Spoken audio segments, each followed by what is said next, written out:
Today we're talking about the Smith & Wesson M&P 2.0, the 5-inch HD variant, as well as the Walther Q5 Match SF. All right, so let's get started with a basic safety check on both firearms. Make sure we're unloaded and clear.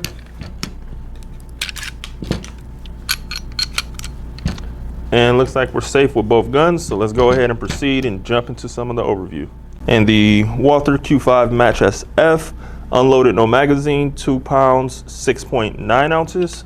With the unloaded 15 round magazine, 2 pounds, 9.8 ounces. And with the fully loaded 15 round magazine, that takes us to 2 pounds, 15.9 ounces. And our 1 extra round on top takes us over to 3 pounds, 0.5 ounces. All right, let's grab some quick measurements on the Walther here. Coming from the tip of the muzzle to the furthest point on the beaver tail, looks like we're right about 8 5/8 inches. Lowest point on the magazine to the top of the slide takes us right to 5 3/8 inches. All right, so let's take a quick measurement. Approximately the widest point on the frame there. Looks like we're coming in right at 1.364 inches.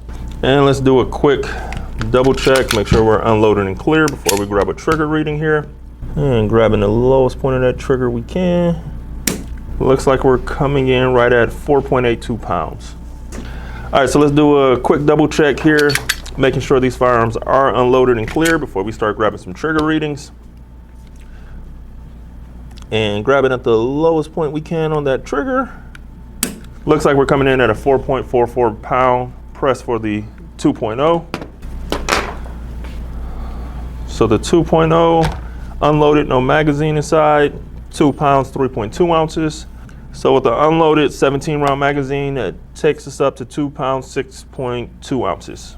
And with the fully loaded 17 round magazine, we're looking at 2 pounds, 13.1 ounces. And our 1 extra round on top jumps us up to 2 pounds, 13.6 ounces. So measurements from the 2.0, tip of the muzzle to the furthest point back, looks like we're hitting right about 8 inches approximately. And from our lowest point on the magazine to the top of our slide, looks like we're coming in right about 5 3/8 inches. And grabbing a quick reading on the widest point in the frame, looks like we're coming in at 1.2845 inches. So ergonomics of the two, the M&P 2.0 has a longer frame, so that is very comfortable for my hand size, extending down and still being on the frame instead of rolling over onto the magazine. Again, larger hand guy. Whereas the Walther, being a shorter frame, my hand is going to come down right onto the tip of the magazine there. So I am more partial to the M&P 2.0 than I am the Walther in that regard. The curvature of the back strap on the Walther and the beaver tail there are nice touches. For myself, I'm not really a fan of beaver tails on striker fire guns because I do like to get my hand as high as I can onto the frame. So I typically find that beaver tails get in the way of that. So I'm going to give that nod to the 2.0 instead.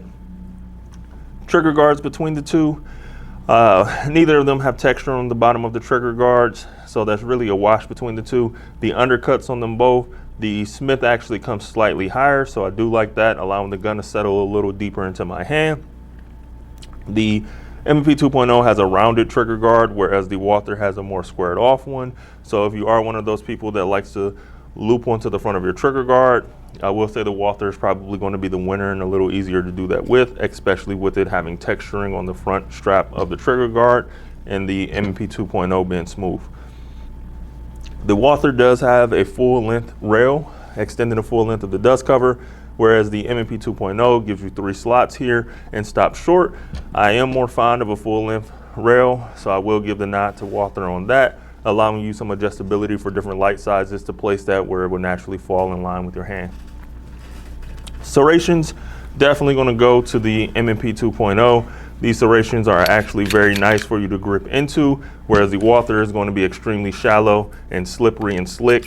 So you have to really clamp into the gun in order to get a solid purchase on the gun in order to run that slide. Both guns are optic ready out of the box. The difference being is that the Smith is going to allow you to keep your rear sight, where the Walther is going to require you to lose the rear sight in order to mount your optic onto the firearm. Both come with nice sights though out of the box, blacked out rears, and going to be fiber optic front on the Walther. And on the 2.0 HD here, you get a blacked out rear and a very vibrant front dot. That's also a night sight. So for duty use, I will say the 2.0 wins on that. For competitive use, you may be more fond of what's coming out of the box on the Walther. Trigger shoes between the two, you're going to come with a flat face trigger shoe on the 2.0, which I actually do enjoy. The Walther is going to give you a curved trigger shoe, but it is flat in regards that you're not getting any type of tapering or anything like that on the front of the trigger itself. But both are very nice triggers that allow your finger to kind of lock in there and press that cleanly to the rear. But for myself, I will say that I like the feel of the M&P 2.0 a little more than the Walther. Both guns feature replaceable grip panels that you can kind of tailor to your hand. The back strap on the M&P 2.0 here is going to be what kind of interchanges and allows you to kind of tailor that to your fit. The frame of the 2.0 also has texturing here along that, which is an upgrade or an update over the previous metal M&P 2.0, so I do like that they did that. The front strap of the 2.0 is more aggressive than the rear, so I do like that that gives you a lot of traction on the firearm itself, whereas the Walther kind of has your standard checkering on the front. Obviously has been a staple for years and gets you more than enough grip on it, but that texturing on the M&P 2.0 is going to be more aggressive, and I tend to like that a little more than what's going on here, so not to Smith for that. Magazine capacity, the M&P 2.0 is going to come out the box for you with a 17 rounder, whereas the SF variant of this Q5 Match is going to come with a 15 rounder, so magazine capacity goes to Smith.